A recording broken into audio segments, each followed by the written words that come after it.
Hello, everyone. Thanks for joining us for Access City Council. I'm your host, David Riggleman, Communications Director for the City of Las Vegas. Coming up on this show, will those 24/7 HOV lanes ever be going away? We'll let you know.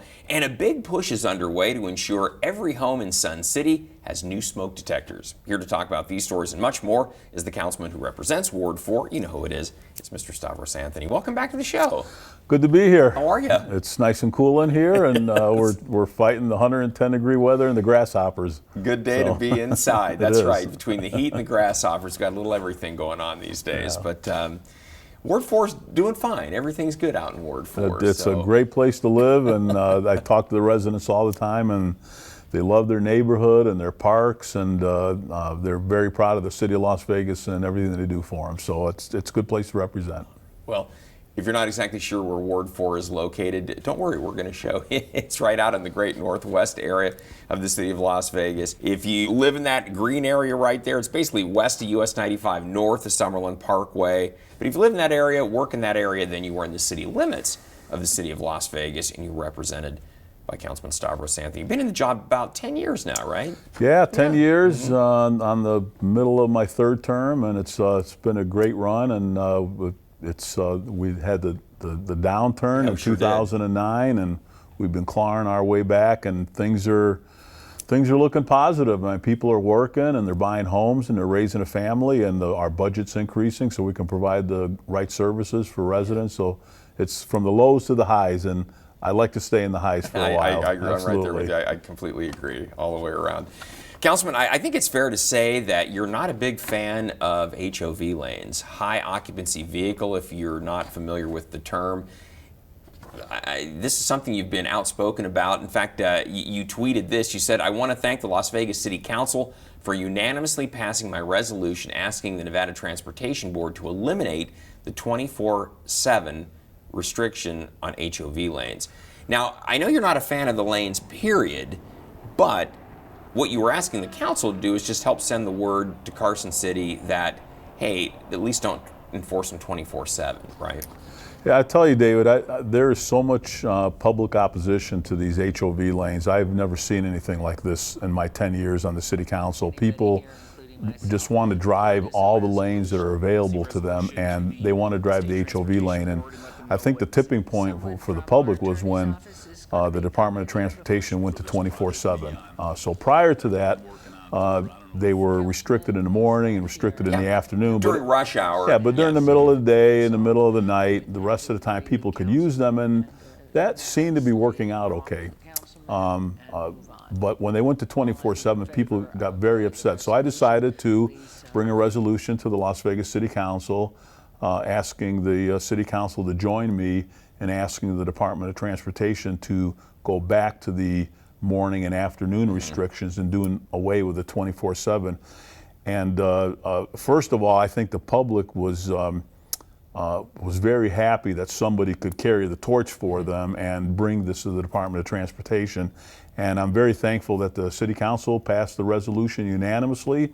It's being sent to the Nevada Transportation Board, and they're going to do what they see fit with it. And we represent over 600,000 people that live in the city that travel 95 south, north, and travel I-15 from Sahara north and south. And they have been unanimous.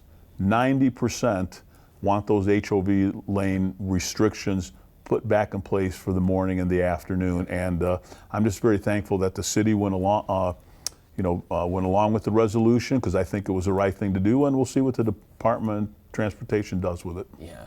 And so, again, just to be clear, you're not calling for a complete repeal of the HOV lanes. What you're just saying is, let's just allow people to use them in the non-peak hours, outside of the rush hour, weekends, as you said, nighttime, that kind of thing. Right. I mean, like you mentioned, if it was up to me, we would do away with HOV lanes, and if it was up to many people, we would too. But a lot of this is just compromise, trying to come up with some medium that we can get things done with less opposition. And I think this was a good medium point. Just go back to the way it was. So I believe I've spoken for the residents of Las Vegas. I believe the City Council has spoken for many people that live in the city of Las Vegas, where they want these 24-hour restrictions lifted.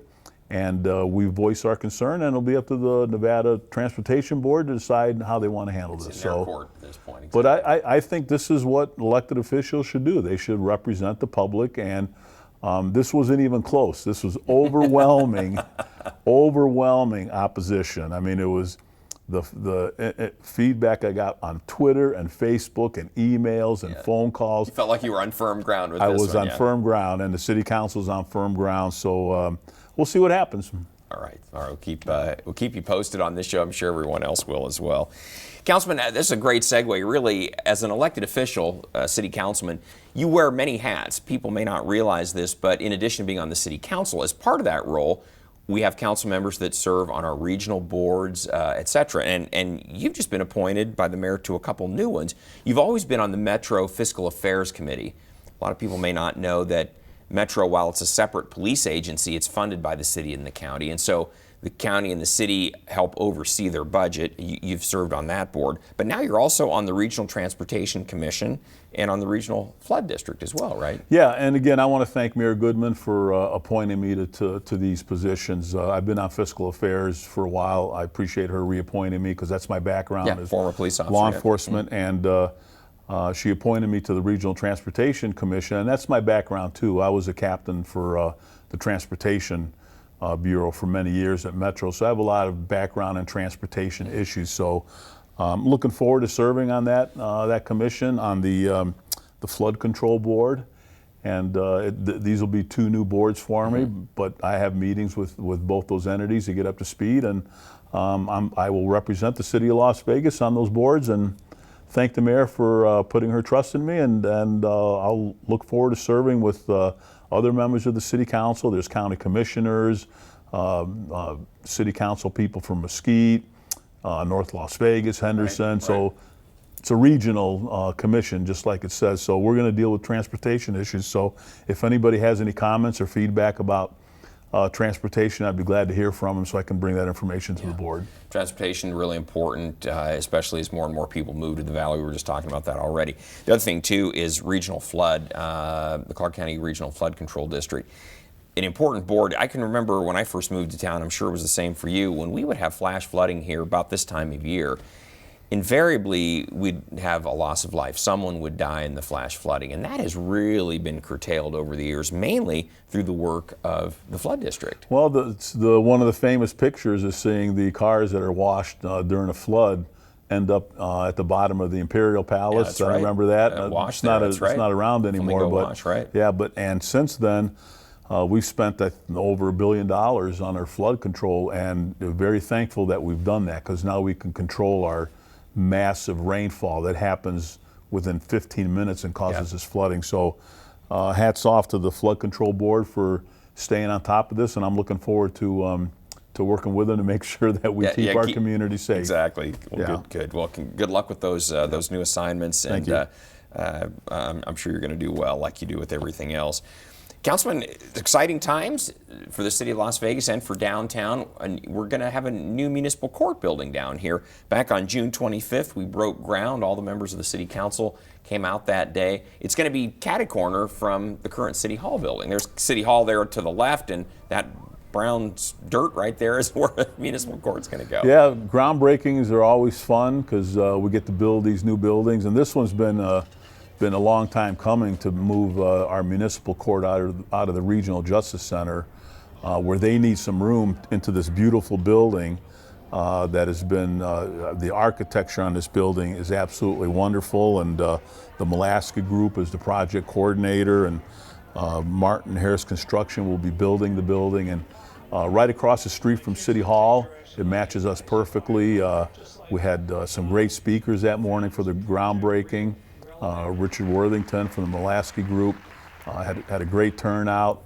Obviously the mayor was there talking about how important this building is going to be, not just for us, but for constituents to be able to go into a building and take care of their criminal citations, their civil citations, and it's we're building something, putting people to work, and it's we've been talking about this for 10 years, and it's great that we had the groundbreaking, and hopefully we'll have a ribbon cutting as soon as possible and open up this great building.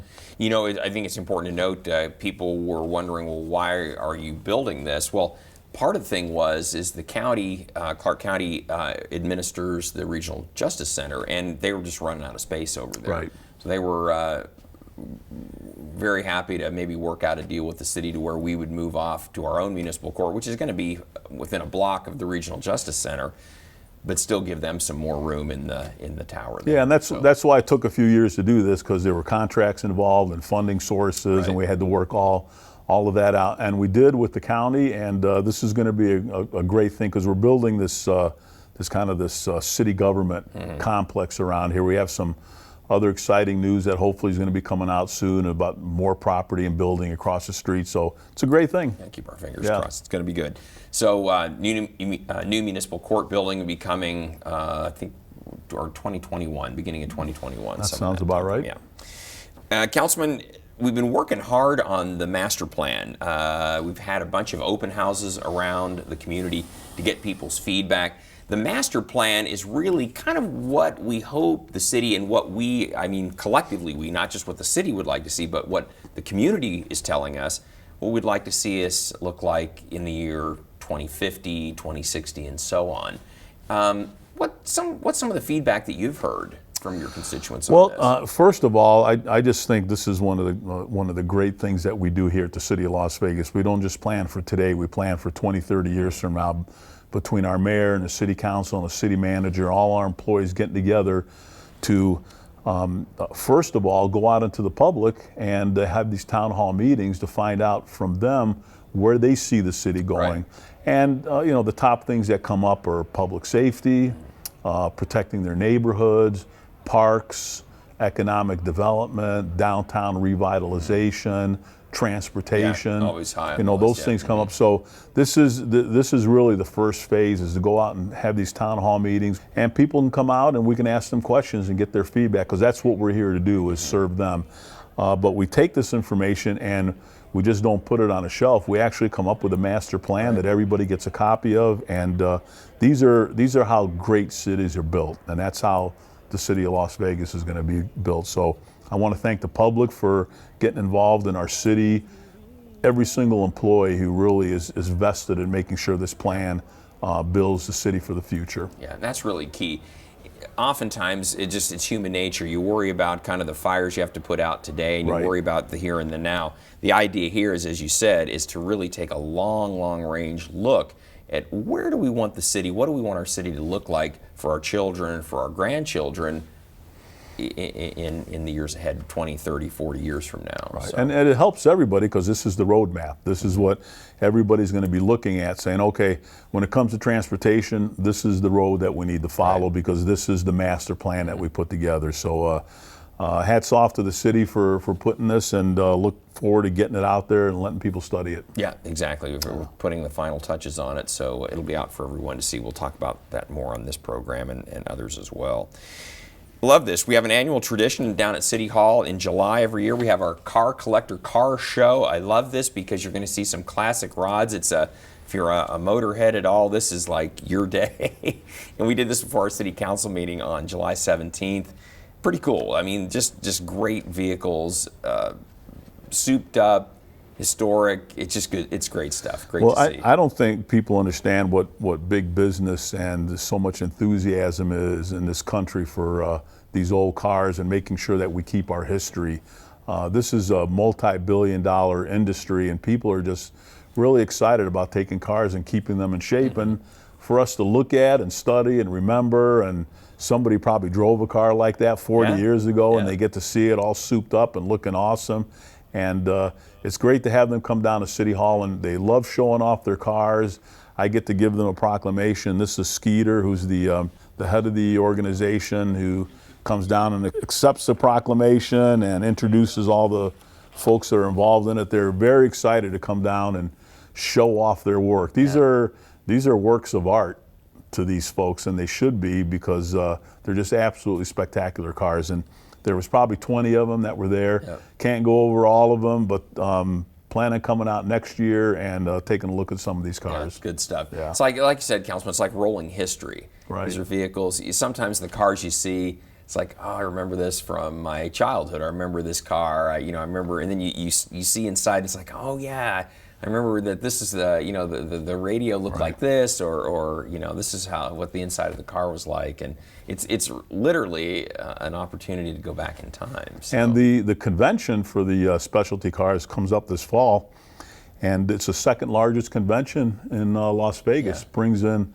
millions and millions of dollars. So there's enthusiasm. It's good for the city of Las Vegas, and it's good for just some kid to come down and see a 1957 Chevy. You know, Yeah, when you get to see a classic car like that. So I want to thank these folks for keeping our history intact. And thanks again. Yeah, we'll see you again next July. I'll do it again. If you missed it this year, folks, don't worry. It'll be back next year, I'm sure.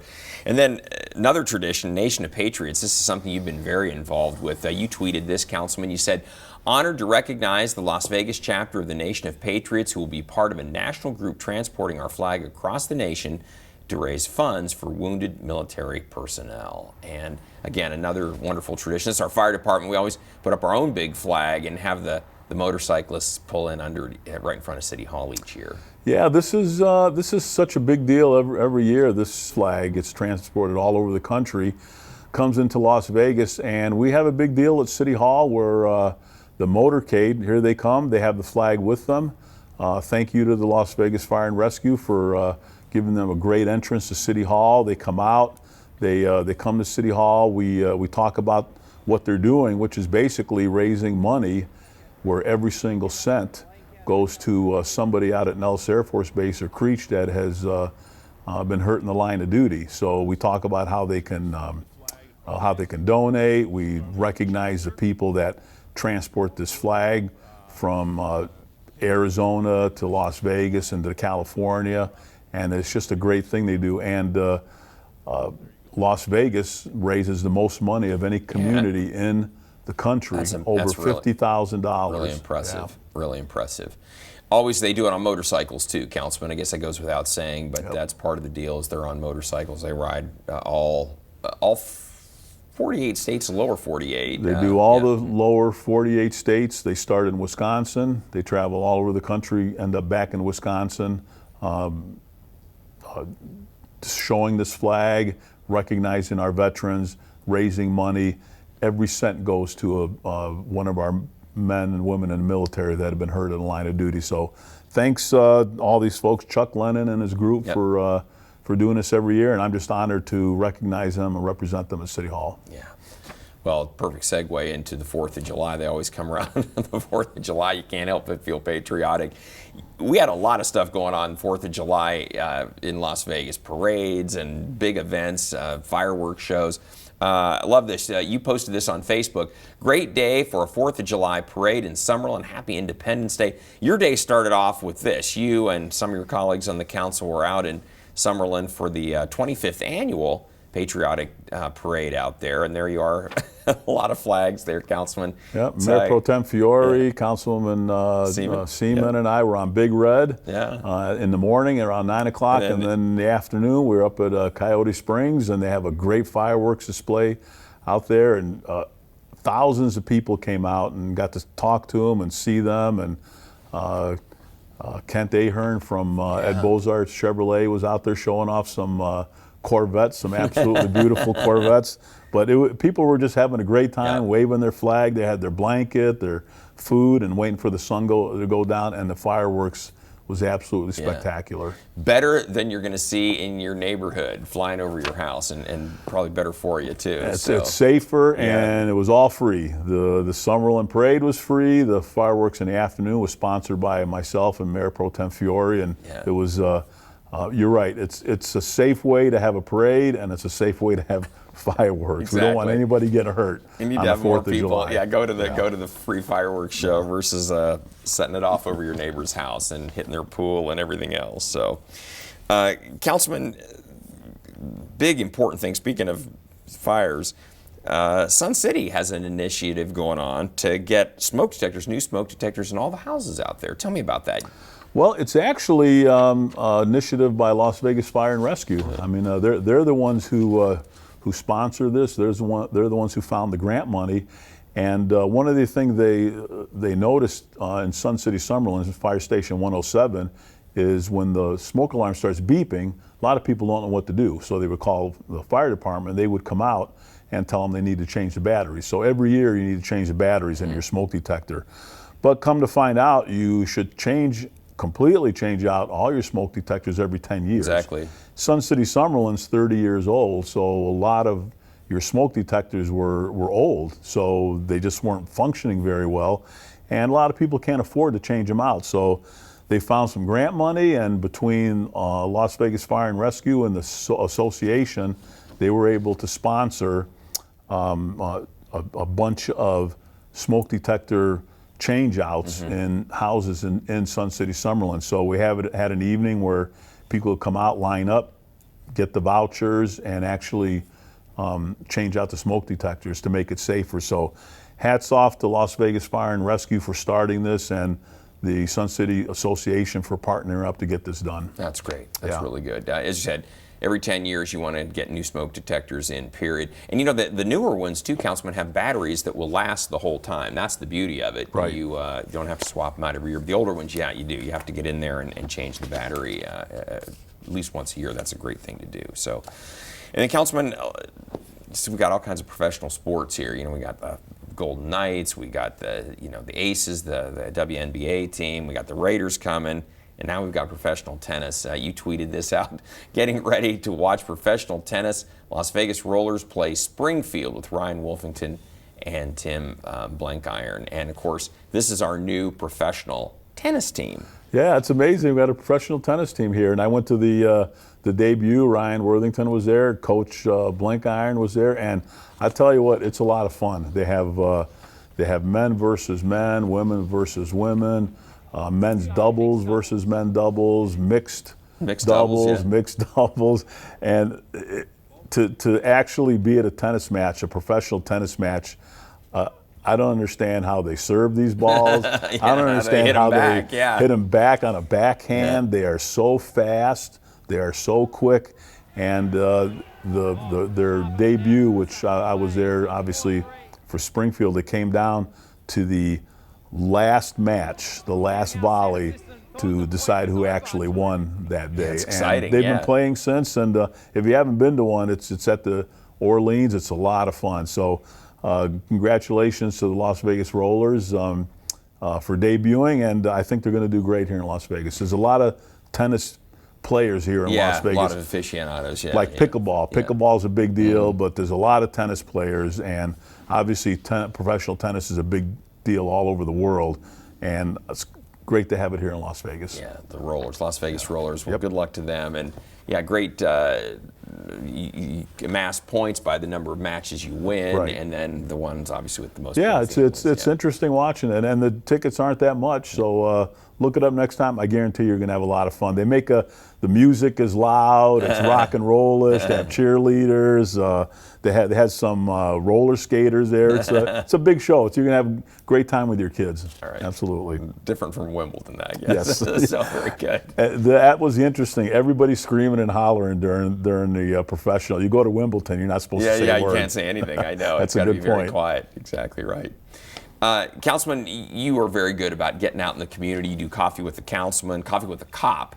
You had one on July 29th, packed up there at the Omelet House in Summerlin area, just near Lake Mead and Rampart there. This is a good location because you get a lot of people out, and it's just kind of a casual opportunity to talk to the officers that patrol your neighborhood. A chance to talk to you. You're talking to some of the patrons there and people visiting that morning to tell you what's going on in their neighborhood.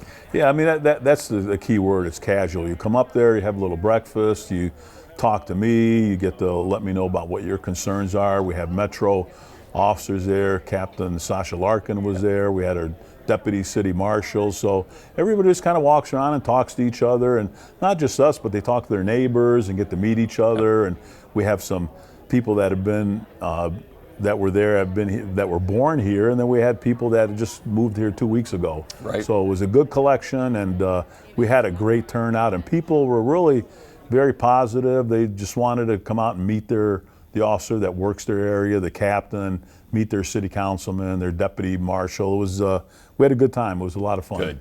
Good, Yeah. good, good. Well, we'll be doing more of those, so stay tuned. We'll tell you when those are. Check out our website, lasvegasnevada.gov, and we'll have those the dates, the upcoming Coffee with the Councilman and Coffee with the Cop. Councilman, you had a couple great movies over the summer out at Desert Shores. You had Aquaman, I think The Incredibles, right? And I love this because some of the people who came out actually dressed the part. You had some kids that were dressed like The Incredibles. They look great. So, I mean, what a great way to watch a movie. You're next to a lagoon, you're in the grass, you got some lawn chairs. Yeah, there they are. People are having fun. Just having a good time, talking to folks. The movie starts, and there were two great movies, Incredibles 2 and Aquaman, and people were just, it's a great way to spend the evening and bring your kids out there. It's casual, everybody's running around, so I'm glad to sponsor stuff like this. A lot of fun. That stuff's good. Yeah. And I want to tell everybody you have an event coming up that we don't want to forget to let everyone know about. This is August 9th. Hey kids, I hate to tell you, it's time for back to school. So there's going to be a back to school pool party Friday, August 9th, 5 to 8 out at the Durango Hills Community Center at the YMCA pool there. Free to get in that night, right? YMCA does a great job, and I believe school starts a couple days later. Yeah, so I think it's coming up fast. I think that's bad for the kids. It's probably great for the parents to get their kids back to school. But this is a great way to end the summer, get ready for school by having a lot of fun in a pool. What the heck? It's coming up. It's coming up, everybody. Well, we're about out of time, Councilman, but we want to tell everybody out there, we always want to hear from you. So if you have something you'd like to share with Councilman Anthony, you can find him on Facebook and Twitter. You can see he's very active. You can also contact the Councilman just by picking up the phone, 702-229-6405, or send him an email. His address is santhony@lasvegasnevada.gov. And he and his team will get back to you. You guys always do. Becky and Sally are absolutely great. They love returning phone calls and talking to folks and helping them out.